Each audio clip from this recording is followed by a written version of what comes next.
Yang ketiga, gula pasirnya. Jadi gula kalau nggak dipakai jadi apa? Ujung-ujungnya apa? Lemak. Yang keempat, lemak itu sendiri, ya, terutama lemak-lemak trans atau trans fat. Jadi sekarang kalau kita membahas tentang, maaf, nasi goreng, isinya apa? Lemak semua sebenarnya. Tandanya manusia berlemak apa? Tinggal pegang pinggangnya. Ya. Kalau banyak lipetan, kalau susah masang tali sepatu, yang sampai detik ini dunia pengobatan barat nggak bisa ngurusin diabetes. Betul? Masa harus makan obat? Masa harus makan obat diabetes sampai mati? Pikir baik-baik. Apa Tuhan kita, Allah Subhanahu wa Ta'ala, tidak menciptakan obat diabetes? Harusnya ada. Sampai detik ini darah tinggi nggak terobati, masa harus makan obat seumur hidup? Kalau sudah bermasalah, maka hampir semua sistem bermasalah. Karena 80% imunitas kita dibuatnya di pencernaan. 80% harus sekalian. Ya, makanya sebenarnya kalau ada orang bilang I'm man with big bone gitu kan. Keliru total, tulang kita tuh nggak bakal bisa gede. Yang gede apanya? Lemaknya. Pertanyaannya, saya tanya kepada Bapak sekalian, teman-teman sini, kira-kira Anda tiap hari makan jeroan nggak? Oh tentu tidak, nggak sehat, kan gitu kan? Tapi pertanyaannya, Anda tiap hari makan gula nggak? Gula dan segala bentuknya, terutama gula-gula yang jenisnya gula sederhana. Sebelum kita bahas apa gulanya, sekarang saya jelaskan dulu. Gula itu kalau nggak dipakai di badan, dia diubah, ditransform jadi glikogen namanya. Glikogen kalau nggak dipakai diubah jadi lemak, terutama gula yang jenisnya gula sederhana. Ada beberapa jenis gula sederhana. Yang pertama tepung. Yang pertama itu. Tepung itu sekalian merupakan satu jenis gula sederhana. Yang kedua nasi putih. Yang ketiga gula pasirnya. Jadi gula kalau nggak dipakai jadi apa? Ujung-ujungnya apa? Lemak. Yang keempat, lemak itu sendiri, ya, terutama lemak-lemak trans atau trans fat. Jadi sekarang kalau kita membahas tentang, maaf, nasi goreng, isinya apa? Lemak semua sebenarnya. Tandanya manusia berlemak apa? Tinggal pegang pinggangnya. Ya. Kalau banyak lipetan, kalau susah masang tali sepatu, ya, susah masang tali sepatu kan? Itu perjuangan, Pak, bagi sebagian orang.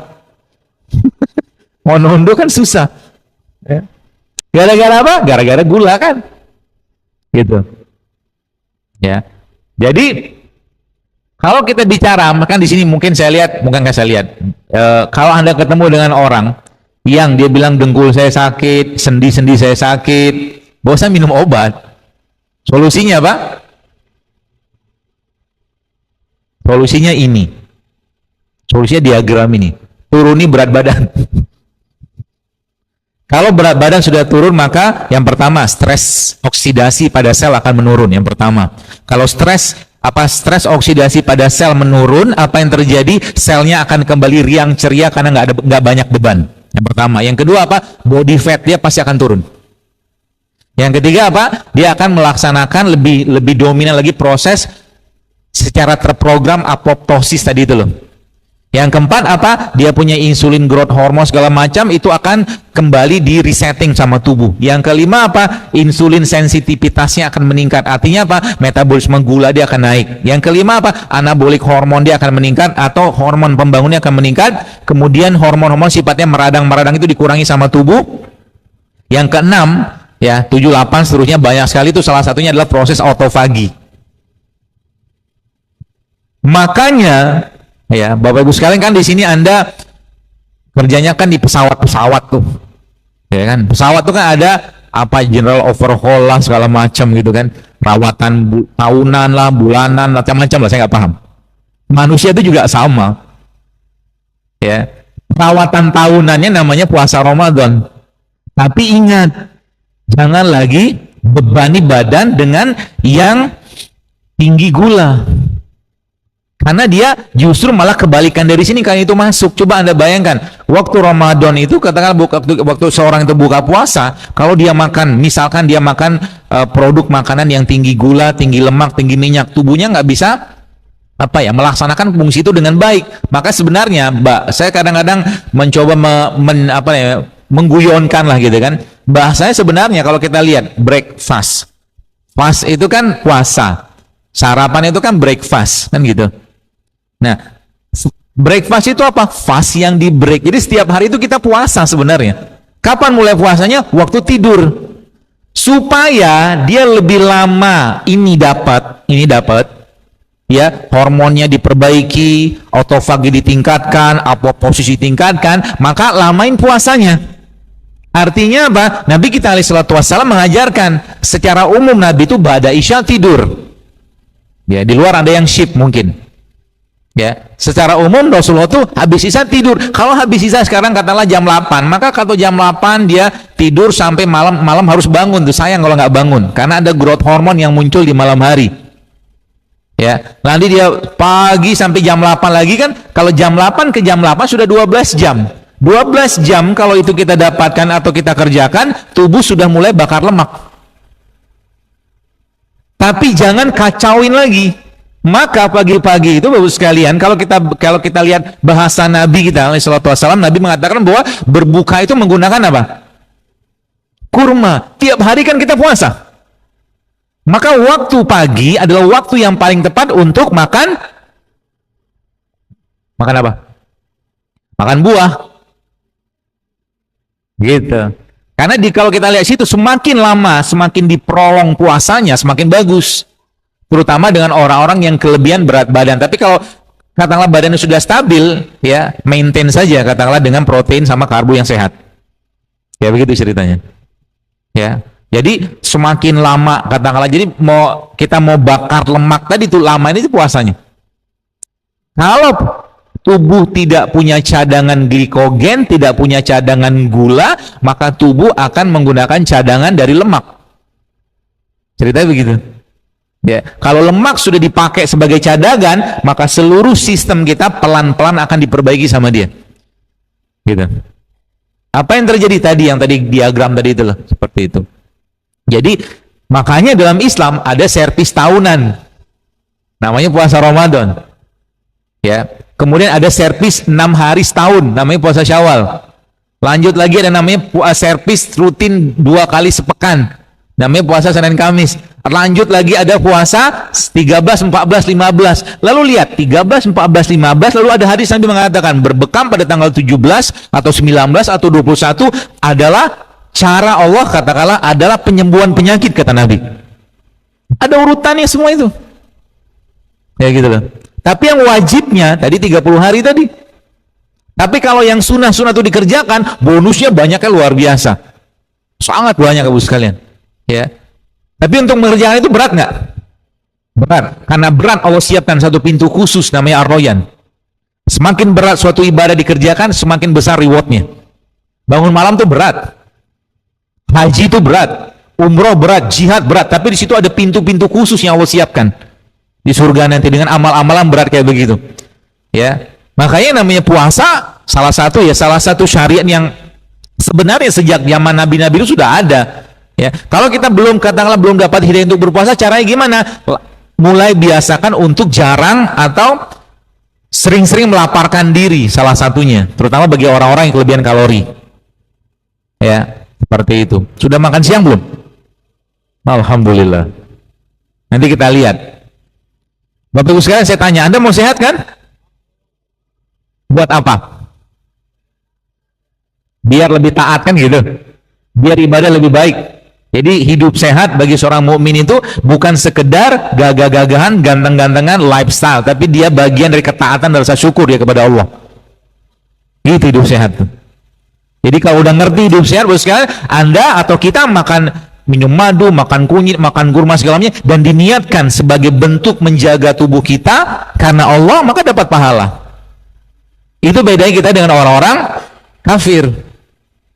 Mereka punya healthy lifestyle, tapi Islam itu healthy lifestyle-nya berdasarkan pada keimanan.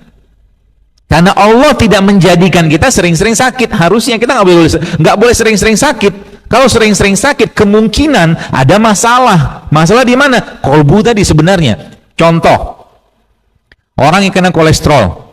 Tanyalah sama orang yang kena kolesterol, kira-kira sering puasa nggak? Kemungkinan besar enggak. Sering makan iya. Yang sehat nggak? Kemungkinan besar orang yang kena kolesterol jarang makan buah sama sayur. Betul? Penyakit nggak itu? Penyakit. Kalau masuk ke kategori penyakit kolbu tadi, masuknya ke syahwat, nafsu. Gitu. Jadi lawan nafsu tadi. Hidup sehat itu seperti orang bangun malam. Susah nggak bangun malam? Susah. Tapi sampai mati kalau nggak dipaksa bangun malam, nggak bakal bangun malam. Buat sholat maksudnya. Sama juga dengan hidup sehat. Kita tahu hidup sehat itu penting dan bagian dari ketaatan, tapi nggak dipaksa-paksain. Sudah tahu nggak sehat masih dimakan juga, ya sudah wassalam. Ya, maka niatkan untuk Allah ya. Tapi kalau kita mau bicara tentang hidup sehat tadi, sekalian, kita harus tahu dulu yang bikin masalahnya apa. Yang bikin masalahnya apa? Masalahnya ada terlalu banyaknya gula yang masuk. Sedangkan kalau konsep makanan secara energi, makanan itu kan energi. Tapi kenapa banyak orang habis makan jadi ngantuk kayak begini?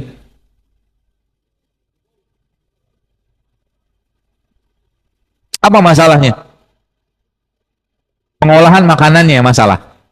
Kan gitu kan? Nasi nggak masalah sebenarnya. Ya, tapi ketika nasi itu dihilangkan selaput pembungkusnya atau kulit arinya, nasi cuma tinggal gula aja. Santan nggak masalah, asal jangan dipanaskan. Kalau dia dipanaskan, rusak dia. Ya, jadi kalau kita lihat makanan kayak begini, menurut Anda kira-kira sehat nggak? Sehat nggak? Nggak sehat ya, sepakat ya? Mau dihindari nggak? Berat.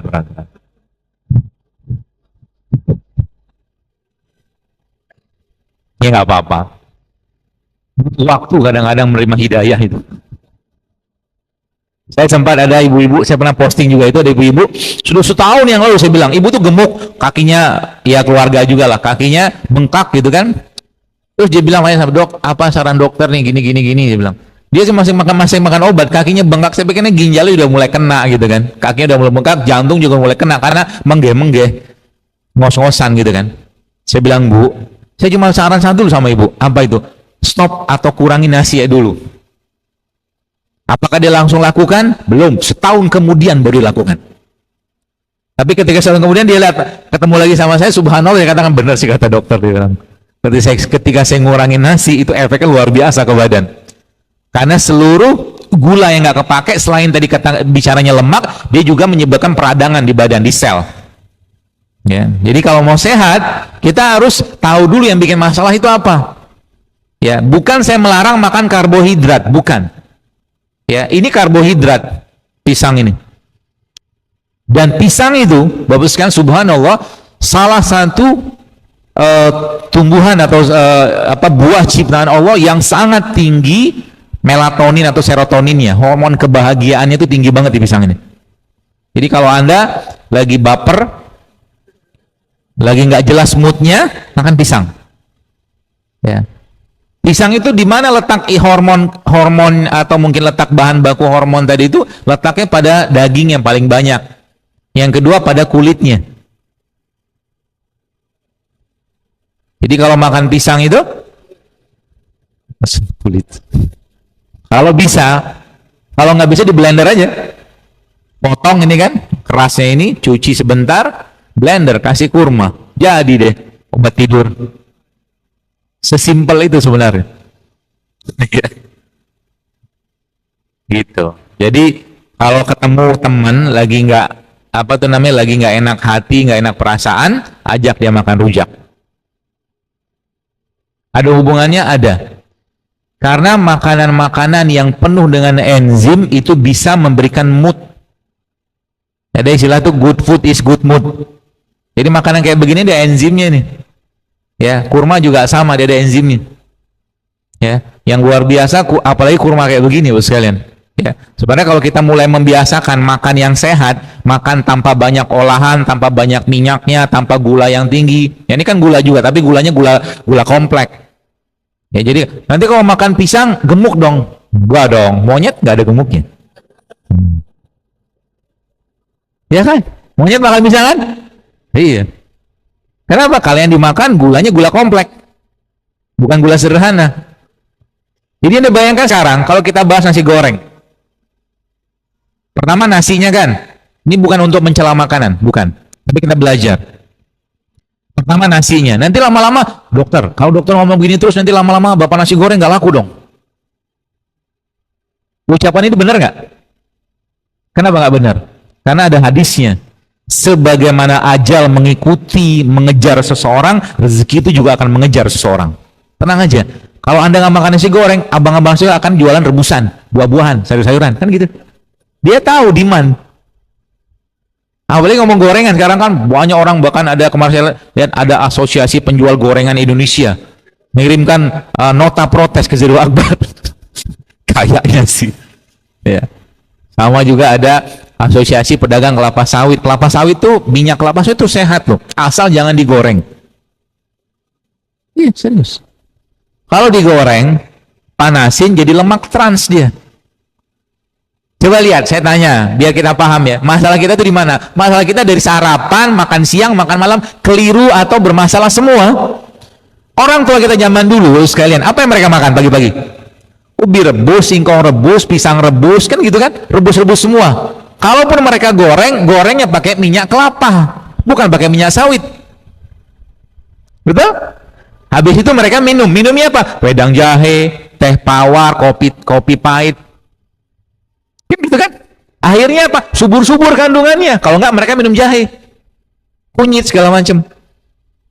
Kita nih Indonesia, kalau boleh saya katakan, kita nih ya, Masya Allah, semoga ampuni kita, bangsa yang kurang bersyukur. Saya bilang kurang bersyukur. Modal dua ini aja harusnya negeri ini bisa bebas kanker, insya Allah. Rempah sama rimpang. Serius. Anda baca penelitiannya, betapa dahsyatnya. Kayak misalkan kita lihat kayu manis. Kayu manis itu kan salah satu efeknya adalah dia punya kemampuan hipoglikemik, menurunkan gula darah. Yang sampai detik ini dunia pengobatan barat nggak bisa ngurusin diabetes. Betul? Masa harus makan obat? Masa harus makan obat diabetes sampai mati? Pikir baik-baik. Apa Tuhan kita, Allah Subhanahu wa Ta'ala, tidak menciptakan obat diabetes? Harusnya ada. Sampai detik ini darah tinggi, nggak terobati. Masa harus makan obat seumur hidup? Dengan bahasa dengan menggunakan terkontrol. Saya tidak menyalahkan siapa-siapa ya. Yang saya mau sentil itu, mari kita berpikir sekalian. Anda yang ngurusin pesawat aja Anda onderdilnya. Manusia yang ditugaskan menjadi khalifah, menjadi Abdullah, masa nggak ada onderdilnya? Gitu kan? Onderdilnya itu di mana? Di situ di langit bijak, di situ bumi dijunjung, kata kita bahasa kita. Orang Arab sana dia nggak bisa tumbuh rempah, nggak bisa tumbuh rimpang, tapi Allah tumbuhkan kurma menjadi superfood di sana. Indonesia dari zaman dulu negeri kita nih negeri yang sehat. Karena apa? Orang Indonesia minum jamu, minum rempah, minum rimpang. Tapi sekarang kita nggak kenal lagi dengan begitu-begituan. Akhirnya apa? Allah kasih penyakit. Umur 16 tahun kena diabetes. Banyak sekarang. Itu loh. Jadi orang minum sedikit, katakanlah baru saja minum kunyit 2-3 potong, nanti minum kunyit, nanti rahimnya kering. Ada ceritanya orang Indonesia keracunan minum kunyit? Ada? Adakah ceritanya orang Indonesia keracunan minum jamu? Tak ada loh. Jadi kalau bahasa saya, fafirru ilallah, kembali ke Allah. Kembali ke Allah itu kembali ke apa yang Allah ciptakan untuk negeri ini. Ya. Selesai urusan kita sebenarnya. Ibadahnya diperbaiki, sholat diperbaiki, malam bangun, puasa diikutin, sisanya ngikutin apa yang Allah ciptakan, yang bahasa itu produk ciptaan Allah. Selesai, banyak masalah selesai. Jangan banyak diolah. Ya, jangan banyak diolah. Supaya apa? Supaya kita dapat itunya, apa tuh namanya, fitonutriennya, gizi yang benernya di situ. Ya, Contoh misalkan jeruk. Kalau Anda mau dapat jeruk, Anda mau dapatkan vitamin C, jangan minum jus jeruk dalam kemasan, makanlah jeruk. Gitu. Kalau Anda mau dapat katakanlah vitamin A gitu kan, ya udah makan wortel gitu loh. Itu yang bahasa kita tuh living food, makanan hidup. Ya. Orang tua kita zaman dulu, kita lihat sekarang ya. Mereka, apakah zaman dulu orang tua kita makan nasi terus-menerus? Sepertinya juga enggak. Kadang-kadang mereka makan ubi. Ubi kan juga karbohidrat. Kentang juga karbohidrat. Jagung juga karbohidrat. Masalah kita sekarang apa? Kebanyakan di gulanya, gula yang sederhana tadi. Sehingga apa? Kalau gula sederhana sudah terlalu banyak, yang terjadi ususnya bisa renggang. Ya, yang kita kenal dengan leaky gut itu loh. Ususnya bocor. Apa obatnya leaky gut? Rempah. Kalau Anda yang baca tulisan saya tadi pagi di Instagram itu, Anda bayangkan sekalian, itu udah puluhan ibu-ibu saya baca dan komen sudah 3.000 komen yang mereka hamil modalkan rempah sama rimpang doang loh. Bahkan saya katakan dengan segala hormat gitu kan, bagi yang udah luar biasa program bayi tabung, katakanlah bayi tabung 60 juta. Kenapa nggak bayi tabung katakanlah uang 60 juta dulu sedekahin, minta sama Allah agar dimudahkan kehamilannya? Karena persentase bayi tabung pun juga nggak banyak-banyak amat. Lebih jelas nyatanya janji Allah kan gitu. Kenapa nggak melakukan itu? Karena manusia lebih mengutamakan nafsunya. Jadi kalau perempuan tuh kalau mau hamil, bapak-bapak suami itu mau hamil, bukan habis nikah itu langsung mikir kapan kita punya anak, bukan. Bakti sama orang tua, bakti sama mertua, berbuat baik sama suami, berbuat baik sama istri, berbuat baik sama tetangga, nanti Allah kasih hamil. Gitu loh. Jadi kita tuh sekarang bukan bisa katakan jauh dari tuntunan-tuntunan itu gitu loh. Puasa, kalau kita lihat puasa, baca risetnya, semua jenis puasa itu menyehatkan rahim. Tinggal kasih bahan baku yang tepat. Bahan bakunya apa yang Allah kasih kepada kita? Salah satunya produknya lebah. Gitu. Produk lebah itu salah satu produk yang menyuburkan rahim. Yang pertama itu. Yang kedua apa? Produk apa yang menyuburkan rahim atau menyuburkan atau memperkuat pencernaan kita? Ya tadi rempah sama rimpang tadi. Pagi-pagi coba diubah Bapak sekalian. Ya. Gak usah lagi minum teh, gak usah lagi minum kopi. Yang diminum apa? Jahe, geprek, kasih air panas, udah. Kasih madu dikit. Sudah memantaskan diri menjadi penghuni surga. Kenapa? Karena salah satu minuman penghuni surga kan jahe. Biar nanti di surga nggak kaget. Di sana sepertinya nggak ada cendol, itu kayaknya nggak ada deh. Ya. Di surga kan, pokoknya di surga tuh miniaturnya tuh ada di bumi gitu loh. Tapi rasanya kan beda pastinya. Ya, seperti itu. Pagi-pagi diubah makanannya. Dengan cara apa? Gulanya dikurangi. Ya, pagi-pagi contohnya apa? Ya makan buah misalkan gitu kan. Sedikit makan sayur, atau kalau enggak yang lagi happening banget tuh makan tempe. Ya, tempenya dipotong-potong, tempe sehat ya. Potong-potong-potong, lalu kasih sumber asam amino yang terbaik, namanya madu. Jadi kayak dibikin bubur tempe, tapi tempenya dikunyah nanti. Enak banget Pak, Masya Allah itu. Nggak digoreng, maaf. Tempe itu sudah matang sebenarnya, kan kedelainya udah direbus. Ya gitu, diubah. Nanti kenyang sampai siang. Sampai siang kenyang. Apalagi tempe itu kalau di jus sama kurma, pagi-pagi nih saya ajarin bikin smoothies tempe. Tempe jangan digoreng. Ya Anda ambil kurma, ambil pisang, di blender. Minum, kenyang sampai siang insya Allah. Coba aja. Nanti lama-lama berat badannya turun dengan sendirinya. Dan lama-lama nih, saya kasih tahu buat bapak-bapak nih. Ya mas sekarang nih banyak laki-laki yang tidak perkasa lagi buat istrinya. Ya. Kemarin saya sempat ngisi di daerah Penggilingan, ada salah satu panitia itu yang beliau juga subhanallah mulai menerapkan apa yang saya sampaikan, nyetop ini makannya segala macam, dan dia katakan, "Dok, Masya Allah sekarang saya luar biasa," dia bilang. Luar biasa maksudnya dengan hubungan suami istri gitu kan. Seperti nagih terus tiap hari. Bagus saya bilang, sampai nanti harap-harap siapa tahu nanti isinya bilang, "Abi harus berbagi kebahagiaan ini kepada wanita yang lain." Woi. Mimpi. Kalau berani. Gitu. Gitu ya. Jadi obat kuatnya laki-laki itu hidup sehat. obat suburnya perempuan hidup sehat. Tapi syaratnya apa? Gulanya dikurangi, tepungnya dikurangi, nasi kurangi, gula dikurangi, minyaknya dikurangi. Stop itu aja dulu sebenarnya. Seminggu ke depan jangan makan itu. Termasuk mulai siang ini. Siap? Siapa yang ingin hidup sehat? Saya motivator kan gitu kan. Baru sekarang siap hidup sehat nggak? Kapan mulainya? Siang ini ya? Siang ini? Allah saksinya. Nanti kita lihat di kantin-kantin sama di dapurnya. Ya, nasinya masih banyak kak. Ya. Yang suka makan gorengan, saya kasih tipsnya. Ambil gorengan tuh, bakwan-bakwan itu kan, potong-potong kecil gitu. Nanti siapin kuah kacangnya. Ini cara makan gorengan ini insya Allah caranya akan sangat sehat. Lalu si gorengan tadi itu kayaknya mukanya mupeng-mupeng gitu semua ya kalau gorengan. Ngeces gitu. Gorengan diambil pakai garpu, celupin ke kuah kacangnya. Waktu mau dimakan cium dulu. Gitu. Setelah Anda cium, taruh di meja. Lalu Anda minum air. Enggak. Kalau nggak sehat jangan dimakan kan gitu. Konsensusnya kan begitu.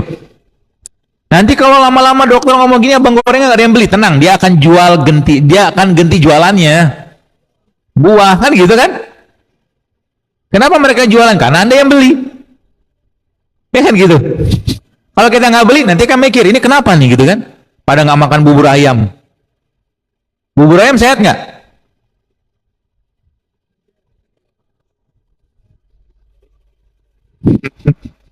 Susah menjawabnya. Gula lagi kan. Kalau makan bubur ayam, saya ajarin caranya. Beli kuahnya. Kuahnya itu. Lalu Anda kan biasa ada apa daun sop atau daun apa lah gitu kan, daun bawang gitu kan. Nah itu minta agak banyak, penuhin di mangkoknya tadi. Terus tambah sambal. Udah, makan. Itu namanya sup. Itu jauh lebih sehat daripada Anda makan gulanya. Percaya deh, kalau Anda makan kayak begitu, nggak bakal ngantuk di kantor. Serius. Kenapa gula bikin ngantuk? Karena gula sederhana. Karena nggak ada enzimnya, Pak Bu. Nggak ada enzim. Itu kalau tubuh nggak ada enzim yang masuk ke badan, baru bahan baku enzim nggak ada yang masuk ke badan kita, dia minta rehat. Tadi kan gambar yang tadi itu, gambar yang makanan ini itu kan, kenapa habis makan ini pada ngantuk kan? Karena tubuh nggak bisa ngolah. Beda ceritanya. Coba lihat kalau Anda makan rujak, nggak ngantuk. Ya kan? Coba makan rujak.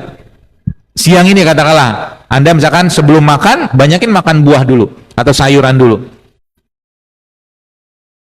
Nggak usah banyak-banyak, niscaya tidak akan ngantuk.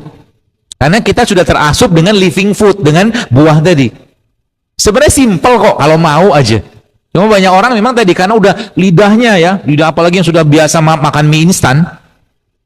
Mie instan tuh kadang-kadang ya, kalau kita udah hidup sehat gitu kan, tiba-tiba dia memanggil tuh, makanlah aku, makanlah aku. Manggil ya, karena makanan itu kayak alkohol, terutama makanan-makanan yang berpenyedap dan pola seperti inilah yang ya sebenarnya hal sederhana, tapi kalau kita mulai memperbaikinya maka insya Allah akan banyak sekali hal yang kita dapatkan. Karena apa? 70-80% imunitas kita atau kekebalan tubuh kita itu ada di pencernaan, dan pencernaan itu kata kuncinya ada 4 kalau mau sehat mencerna. Yang pertama probiotik, yang kedua prebiotik, yang ketiga rempah, yang keempat rimpang, satu lagi asam amino. 4 ini Anda bisa konsumsi tiap hari, niscaya insya Allah badan akan sehat banget. Probiotik kita dapatkan dari mana? Salah satunya dari tempe. Prebiotik makanannya probiotik. Jadi probiotik itu adalah biotik-biotik yang baik gitu lah. Bakteri baik lah gitu kan. Makanan fermentasi itu makanan yang baik. Ya, supaya dia berkembang bakterinya, maka kasih dia makan. Makanannya bakteri tadi namanya sayur dan buah. Jadi pagi-pagi misalkan nih teman-teman, Anda makan tempe, tempe ketemu sama kurma, kurma prebiotik, tempe probiotik, cukup.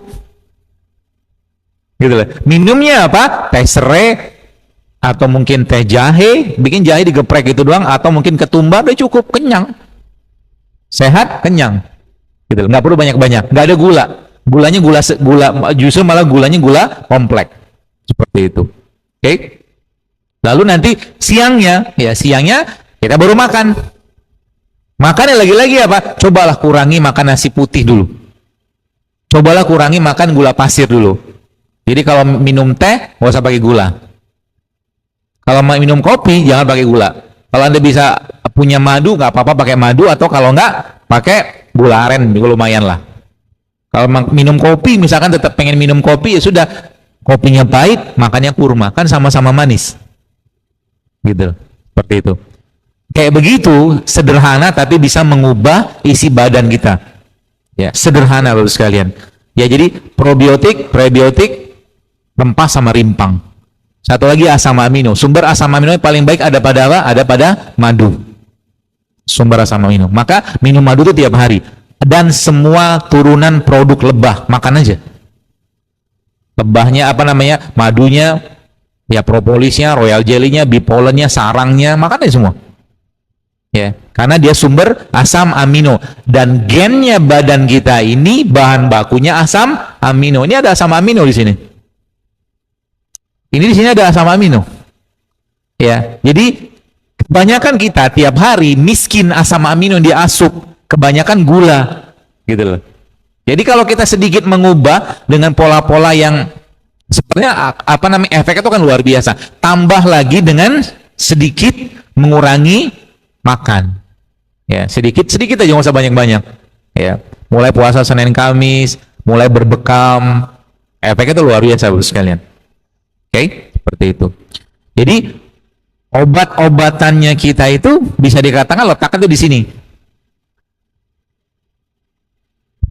Nah, saya kasih tahu sedikit rahasianya. Jadi banyak orang bilang herbal itu kerjanya lama. Ya, herbal itu kerjanya lama. Sebenarnya enggak juga. Ya, tapi menariknya kalau kita bicara katakanlah misalkan kunyit lah. Kunyit itu salah satu rimpang yang sangat baik untuk migrain. Ya. Tapi dalam kunyit dia isinya bukan cuma untuk migrain doang. Dia punya anti kanker, dia punya anti tumor, dia punya pembersih darah, dia punya anti peradangan, dia punya macam-macam dalam kunyit itu. Ya. Ketika seseorang merutinkan minum kunyit dalam jumlah tidak banyak, maka si kandungan-kandungan tadi patroli, Pak Bu, membersihkan badan. Ya. Nanti kalau seandainya orang itu kena sakit, katakanlah yang jadi target organnya misalkan pembuluh darah, misalkan pembuluh darahnya vasokonstriksi atau mungkin menyempit, kemudian terjadi pusing atau sakit kepala seperti itu, maka si kunyitnya karena bagian yang lain sudah bersih langsung kerja di situ. Sampai di situ pemahamannya. Ya. Catatannya apa? Kalau orang itu hidupnya bersih, bersih maksudnya dia makannya clean. Tapi kalau seandainya dia masih suka makan yang nggak sehat, kalau bahasa itu makan yang nyampah gitu kan, kemudian ketika sakit, pusing sakit kepala, yang seperti itu dia makan kunyit atau minum jahe, kunyitnya patroli dulu, jadi butuh waktu. Nah, bahan anti nyeri pada kunyit itu, ya, ini bedanya sama obat kimia. Jadi kalau kita bicara paracetamol, paracetamol itu kan obat anti nyeri. Satu kapsulnya isinya 5 gram paracetamol. Kalau orang lagi pusing, sakit kepala atau nyeri minum paracetamol, cepat tuh hilangnya. Kenapa? Karena 500 mg, tinggi sekali. Tinggi sekali maksudnya untuk kategori kita bandingkan dengan kunyit tadi. Dalam kunyit ada anti nyerinya. Katakanlah rumus senyawanya tuh misalkan saja A1B1, tapi jumlahnya kecil 0,0 sekian. Sama pabrik dilihat, oh ternyata rumusnya itu A1B1, sama mereka diekstrak, diisolasi, dibikin sintetik, digandakan dosisnya. Maka kalau kunyit tadi dimakan terus-menerus dia masih relatif aman dalam jumlah yang tidak berlebihan, tapi kalau paracetamol dimakan terus-menerus pasti akan muncul masalah. Sebab apa? Pertama dia sintetik, yang kedua dosisnya tinggi. Seperti itu. Maka sebenarnya kalau boleh saya katakan, jangan sering-sering cheating. Cheating itu ya makan yang nggak sehat itu. Sebab apa? Kalau cheating nanti baru sekalian tubuhnya akan nolak.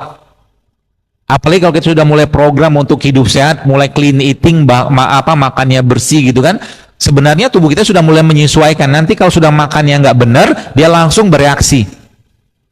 Ya, saya kapan hari itu pernah ke Makassar. Di Makassar ada kajian juga. Kemudian di sana sama panitia, ia diajakin makan kue-kue tradisional Makassar. Yang saya tahu itu gulanya tinggi banget.